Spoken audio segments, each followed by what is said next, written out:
तुम्हाला जर सात्विक पौष्टिक शिरा बनवायचा असेल तर हा व्हिडिओ आहे खास तुमच्यासाठी। तर चला तर बघूया कसा बनवायचा हा सात्विक प्रसादाचा शिरा। हे ड्रायफ्रूट आपण आपल्या आवडीप्रमाणे घेऊ शकता।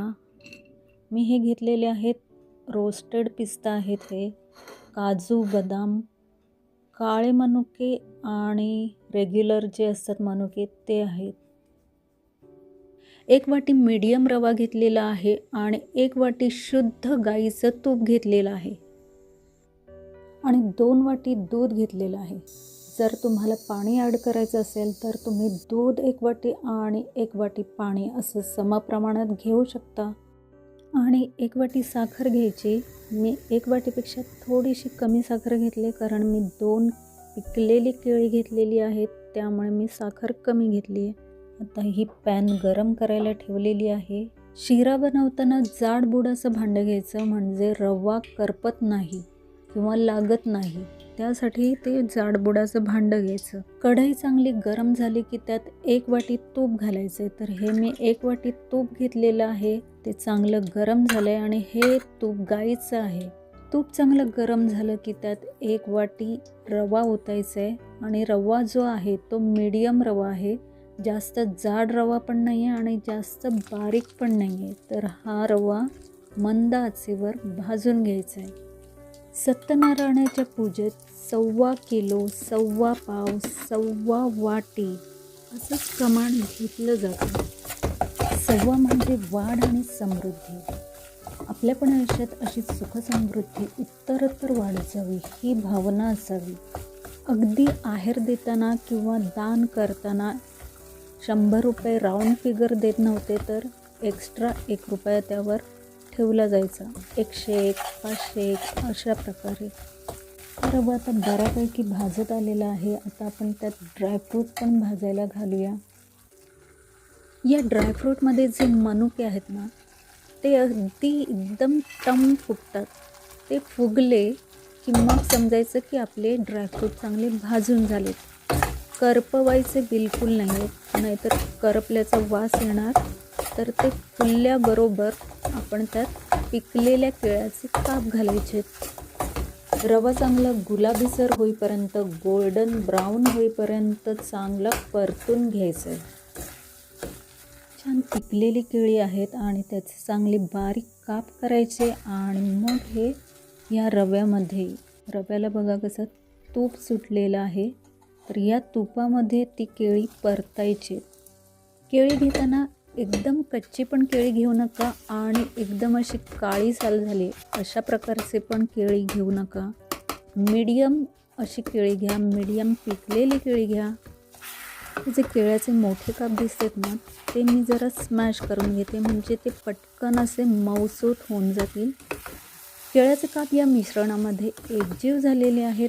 छान असा खमंग सुगंध दरवळतोय, मस्त असं सुगंध दरवळत आहे। आपल्याला उकळलेलं दूध आहे, ते दूध ओतायचं आहे। तर या स्टेजला गॅस एकदम बारीक करायचं आहे आणि मग दूध किंवा पाणी जे असेल ते ओतायचं। कारण उकळलेलं पाणी किंवा दूध घालताना ते जे मिश्रण आहे ते वरती येतं किंवा आपल्या हातावर पण वाफ येऊ शकते, त्यामुळे जरा काळजी घ्यायची। हे बघा, तुम्ही बघू शकताय रवा कसा मस्त असा फुलायला लागला आहे। मिश्रण व्यवस्थित असं ढवळून घ्यायचं आहे, मिक्स करून घ्यायचं आहे। शिऱ्याला खमंगपणा येण्यासाठी मी त्यात आता वेलची पावडर, वेलची, जायफळ याची पावडर केलेली आहे ती आता घालत आहे आणि चिमटीभर मीठ घालणार आहे। कोणत्याही गोड पदार्थाला पिंच ऑफ सॉल्ट, चिमटीभर मीठ टाकलं तर त्याची चव एकदम वाढते। हे जे मिश्रण आहे ना, ते व्यवस्थित मिक्स करून घ्यायचं। व्यवस्थित मिक्स केलं की मग त्याला झाकण लावायचे।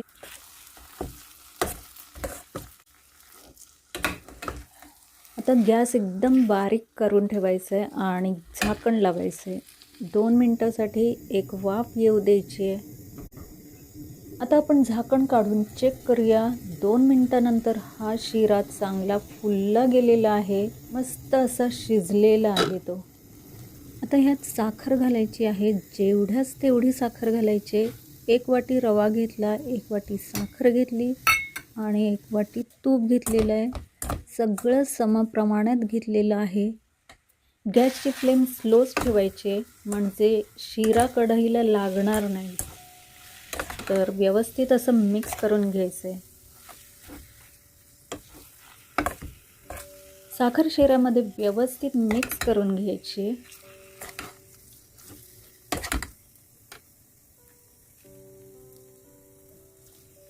साखर विरघळायला सुरुवात झाली की हे जे मिश्रण आहे ते थोडंसं सैलसर होतं आणि त्यामुळे मग काय करायचं, 2-3 मिनटासाठी परत हे मिश्रण व्यवस्थित ढवळायचे, झाकण लावायचे आणि गॅस बंद करायचे.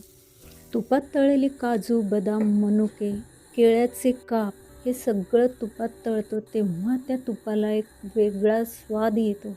आणि शिवाय त्यात जे वेलची पावडर, जायफळ पावडर या सगळ्याचा जो स्वाद असतो तो त्या वाफेतून सगळा शिऱ्यामध्ये उतरतो आणि शिऱ्याला एक खमंग असा स्वाद येतो.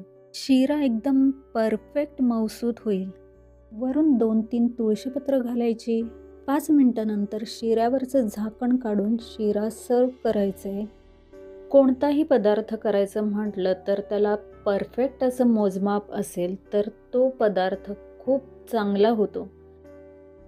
एक टीप द्यायची ती म्हणजे जर तुम्ही जाड रवा घेणार असाल तर त्याला पाणी थोडं जास्त लागतं.